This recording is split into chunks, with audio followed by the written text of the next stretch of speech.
کۆمەڵی دادگەری کوردستان وەک هێزێکی ڕەسەنی ئیسلامی هەڵقوڵاوی نێوکۆمەڵگەی کوردی هەمیشە کاری لە پێشینەی پەروەردەکردنی تاکێکی تەندروست بووە بە پەروەردەیەکی ڕەسەن.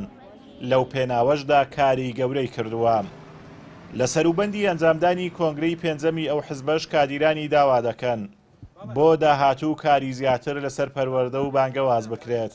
کۆمەڵ باش ئەزانێت ئەم کۆمەڵگەیە هەڕەشەی زۆری لەسرە، خێزان هەڕەشەی زۆری لەسرە، بە هەموو شێوازێک کار لەسەرەوە کرێ خێزان هەڵوەشێت، پەروەردەی ئیسلامی نەمینێت. لەبەر ئەم مەترسیە کۆمەڵ شەو ڕۆژی خسوسەریەک چۆن بتوانێت ئەو خێزانانەی کە لاڕێبوون چۆن ڕاستەڕیان کاتەوە، چۆن پەروەردەیان بکاتەوە، چونکە خێزان بەردی بناغی هەموو کۆمەڵگەیەکە. ئەگەر خێزان ڕووخا کۆمەڵگە ئەڕوخێ، کۆمەڵگە ڕووخا هیچ شتێک بە هاو قیمەتی نامینێت. ئەرچی کۆمەڵ لە ڕابردوو هەم قورس بووە لەم بوارە، لە داهاتووشدا هەم قورس ئەبێ، بۆی ئەبێت لە ئایندەشدا بەرنامەی چرتر و پڕتر دابنێت و زیاتر خۆی مادوو کات.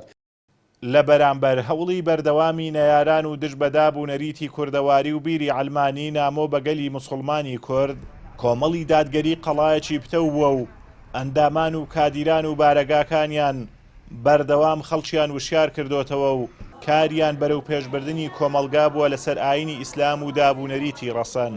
هەر بۆیە ئیسلام خوازان و ئەندامانی کۆمەڵ داوا دەکەن گرنگی زیاتر بە بانگەواز و پەروەردە بدرێت بۆ وشیارکردنەوەی زیاتری کۆمەلگا.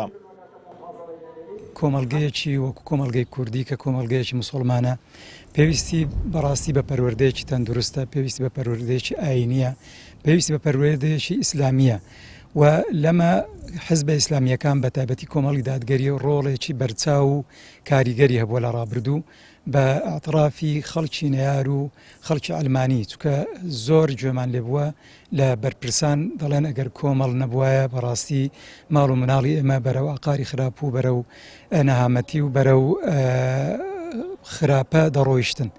بۆیە کۆمەڵ باشی هێناوە الحەمدولله. ئومێد دەکەین ئەم کۆنگرەیە ببێتە وەرچەرخانێکی باشتر و زیاتر لە ڕووی پەروەردە گرنگی زیاتری پێ بدرێت. بێگومان بوونی کۆمەڵی دادگەری ضرورەتێکی هەنووکەییە بۆ کۆمەڵگادا، چونکە کۆمەڵ توانیوێتی لە ڕێی پەروەردە و بانگەوازەوە کەسانێک پێ بگەێنێتکەوە کۆمەلگا سوودیان لێ ببینێ بەڕاستی لە گشت بوارەکاندا و هەروەها نەبنەمایی سەر ئێشە و گرفت بۆ کۆمەلگا لە هەموو ڕوویەکەوە. بۆیە بوونی و هەروەها بەردەوام بوونی لەسەر ئەم کارانەی پێویستێکی حتمی ئەم ڕۆژگارەیە.